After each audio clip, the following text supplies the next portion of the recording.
ಅಮ್ಮ ಅಪ್ಪ ಬರ್ತಾರೆ, ನಮ್ಮ ಜೊತೆಗೆ ಒಲವಿನ ಗೆಳೆಯರು ಬರ್ತಾರೆ. ಅಂತ ಒಲವಿನ ಗೆಳೆಯರನ್ನ ನಾವು ಕಾಪಾಡಿಕೊಳ್ಬೇಕಾಗಿದೆ. ತಂದೆ ತಾಯಿ ಬಂಧುಗಳನ್ನ ನೋಡ್ಕೋಬೇಕಾಗಿದೆ.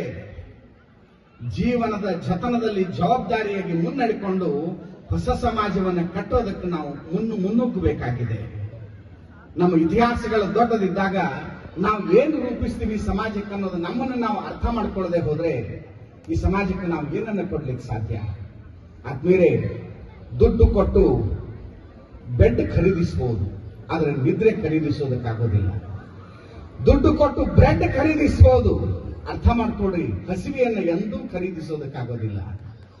ದುಡ್ಡು ಕೊಟ್ಟು ಏನೆಲ್ಲ ಖರೀದಿಸಬಹುದು, ಆದರೆ ಪ್ರೀತಿ, ಅಂತಃಕರಣ, ವಿಶ್ವಾಸಗಳನ್ನ ದುಡ್ಡಿನಿಂದ ಗಳಿಸೋದಕ್ಕೆ ಸಾಧ್ಯ ಇಲ್ಲ. ದುಡ್ಡು ಯಾವಾಗಲೂ ತುಂಬಾ ಮುಖ್ಯ ಆಗೋದಿಲ್ಲ.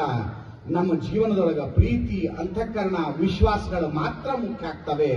ಅಂಥದ್ದನ್ನ ಗಳಿಸೋ ಸಲುವಾಗಿ ನಮ್ಮ ಪ್ರೀತಿಯ ಪುಂಜನೆ ಈ ಶರಣ ಸಂಸ್ಕೃತಿ ಮಹೋತ್ಸವ ಅನ್ನೋದನ್ನ ಅರ್ಥ ಮಾಡ್ಕೊಡ್ರಿ. ನಾನು ಹಚ್ಚುತ್ತಿರುವುದು ಕರಗುವ ಮೊಂಬತ್ತಿ